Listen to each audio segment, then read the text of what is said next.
He was working over in Cocoa for the Today paper, and he called one day and said, "Hey, have you got a business on the Wekiva River?" And I said, "Yes." And he said, "I'd like to interview you."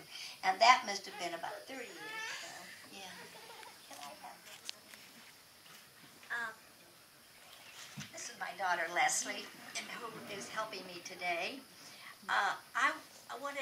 Russ and I wanted to thank you wholeheartedly, DEP, for making it possible to buy this property and preserve it.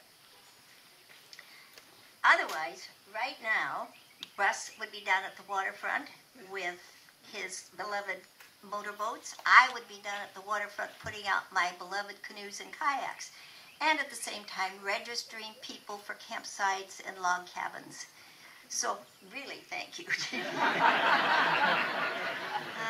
We could have sold it to a developer, as Bill said. And today you would see 6 one-acre lots with huge houses on it, McMansions, and it became obvious to us back then that DEP was our only possible, clearly our only possible direction to go for a buyer, because they could preserve the 6 acres plus. And as you can see, they have preserved and what should have been preserved, and not and not the multitudinous amount of buildings. 5 sump pumps, half a mile of sewer line, 55 electric meters, 6 restrooms, etc., etc. Talk about density. Because Katie's is an Indian midden, as Bill already mentioned, they covered the whole property with a black mesh in order to protect the priceless 3,000 to 5,000-year-old Indian shards, pottery shards. We took a tree inventory 15 years ago and came up with 200 live oaks, 400 other native species. We think DEP did an amazing job of preserving all of the natural features of this property. Russ and I have so many, many funny stories that I'm not going to tell you that took place in the 27 years that we owned this property. It probably wasn't the smartest move we ever made to manage this place together. The first 17 years I managed it while Russ was still at Seminole Community College. And when he retired, we tried sharing that responsibility. Shortly after that, he had an important meeting that the college sent him to in Atlanta City, when a young woman pouring punch said, "Oh, I know you. You're Russ Moncrief. You're the maintenance man at Katie's Farm."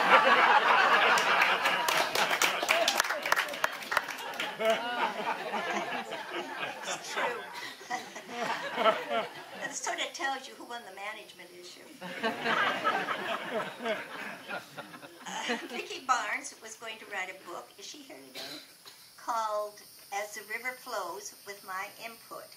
I envisioned a hilarious read when Vicki said, "Katie, is this a comedy or a tragedy?" It was both. The most exciting part of being at the landing was the foreign visitors. Paddlers and campers from all over the world came to Katie's, and probably still are. 20 years ago, I was visiting Vienna, Austria, when a Katie's Landing t-shirt walked by. American and British Airlines brought their crews to paddle the Little Wekiva 9-mile trip. Eastern European countries began to find us, and hundreds of Japanese found us also. We felt we offered a significant diversion to Disney World, a world of nature in its most magnificent state. I led full moon trips once a month.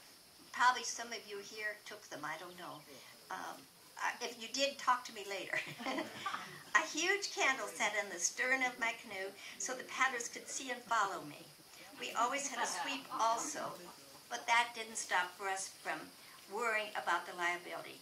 He would be waiting at the landing to greet us with a huge smile and help us out of our canoes.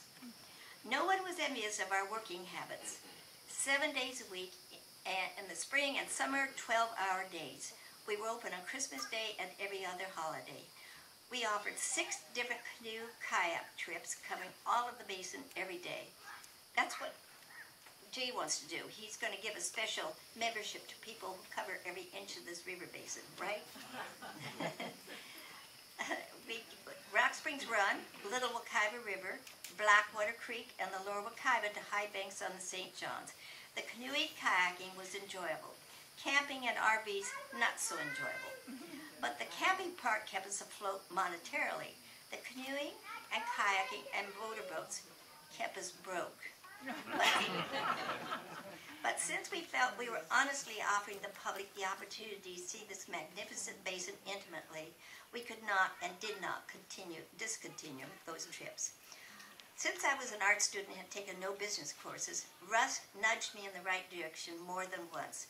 I took all county and tax forms to the respective buildings in Orlando and had them fill out the forms because I didn't know how.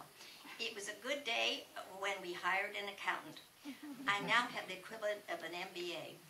The Tourist Development Council of Chamber of Commerce's stayed FAMs, where journalists from all over the U.S. and Europe visited and wrote articles for magazines and newspapers. We were a popular destination for the category off the beaten track. Water was a constant challenge. If you have ever tasted the water in this part of the county, you will know what I'm talking about. Salt, sulfur, and iron.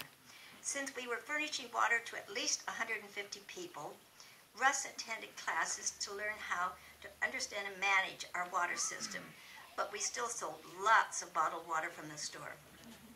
We opened the Landing in 1974, and during 1978, Russ Fisher, our founder, began meetings in his cottage on the Little Wekiva River.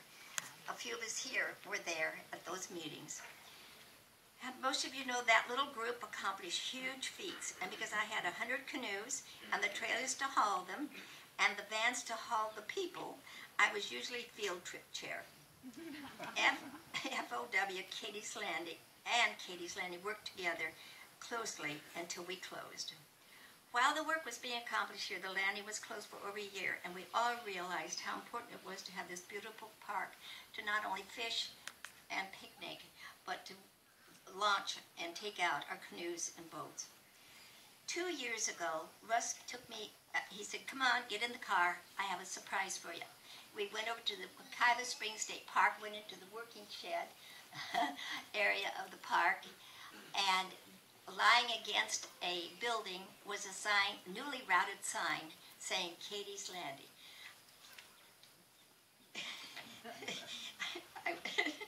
I was thrilled and honored as I am today.